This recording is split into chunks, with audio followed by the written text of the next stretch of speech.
வணக்கம் நண்பர்களே. இன்னைக்கு ஒரு ஷாக்கிங்கான பிரேக்கிங் நியூஸை பற்றி தான் டீட்டெயிலாக பார்க்க போகிறோம். நடிகரும் தமிழக வெற்றி கழகம் தலைவருமான விஜயோட வைஃப் சங்கீதா அவங்கக்கிட்ட இருந்து டைவோர்ஸ் கேட்டு கோர்ட்டில் பெட்டிஷன் ஃபைல் பண்ணியிருக்காங்க. சங்கீதா அந்த பெட்டிஷனில் என்னெல்லாம் ஷாக்கிங்கான அலிகேஷன்ஸ் வச்சுருக்காங்க, இது விஜயோட பொலிட்டிக்கல் கேரியரை எப்படி பாதிக்கும், வாங்க வீடியோக்குள்ளே போகலாம். சங்கீதா கோர்ட்டில் பண்ணியிருக்காங்க பெட்டிஷனில் இருக்கிற மெயினான குற்றத்து என்னன்னா, விஜய் ஒரு பிரபலமான நடிகை கூட எக்ஸ்ட்ரா மேரிட்டல் அஃபேரில் இருக்காங்க சங்கீதா சொல்லியிருக்காங்க. இதை அவங்க ஏப்ரல் 2021 கண்டுபிடிச்சிட்டாங்களா. கடந்த 5 வருஷமா விஜய் கிட்ட இது தப்பு, அந்த ரிலேஷனை கட் பண்ணுங்க சங்கீதா தொடர்ந்து சொல்லிட்டு இருக்காங்க. விஜய் வந்து நடிகை கூட பேச மாட்டேன்னு ப்ராமிஸ் பண்ணிட்டார், ஆனால் சீக்கிரட்டாக அது தொடர்ந்துக்கிட்டே இருக்காங்க.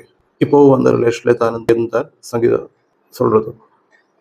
5 வருஷமா விஜய் மாறிடுவார்னு வெயிட் பண்ணி பார்த்தும் எந்த யூஸும் இல்லாததுனால தான் இப்போ கோர்ட்டு முன்னாடி வந்துங்கிறேன். எக்ஸ்ட்ரா மேரிட்டல் அஃபேரை தாண்டி விஜய் மேலே சில சீரியஸான டொமஸ்டிக் வயலன்ஸும் சங்கீதா கோர்ட்டுக்கு முன்னாடி ப்ரெசென்ட் பண்ணுறாங்க. அந்த தப்பான உறவை பற்றி தட்டி கேட்டதுக்காக சங்கீதாவோட சுதந்திரத்தையே விஜய் பறிச்சுட்டா. அவங்கள வெளியே போக விடலை, ரிலேட்டிவ்ஸ் அண்ட் ஃப்ரெண்ட்ஸை மீட் பண்ண விடலைன்னு சொல்லியிருக்காங்க. பொருளாதார ரீதியாகவும் ரொம்ப கண்ட்ரோல் பண்ணி அவங்க தேவைக்கு கூட செலவு பண்ண முடியாத அளவுக்கு விஜய் ஸ்ட்ரிக்ட் ஆகிட்டாருன்னு பெட்டிஷனில் இருக்காரு.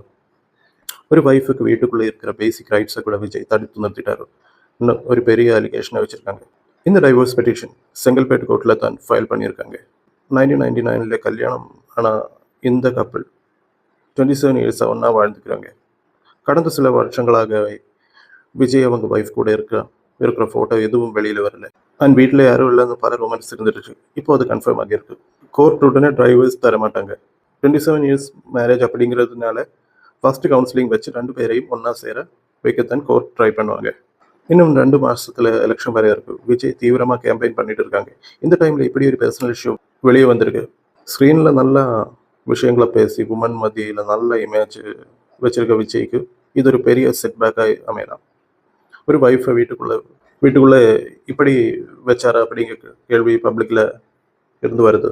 சில பேர் இது பொலிட்டிக்கல் ப்ரெஷர்னால சங்கீதா ஃபைல் பண்ணணும்னு கேட்டாலும் கணவன்ங்கிற முறையில் சங்கீதாவோட கொஸ்டினுக்கு விஜய் கோர்ட்டில் ஆன்சர் பண்ணி தானே ஆகணும்.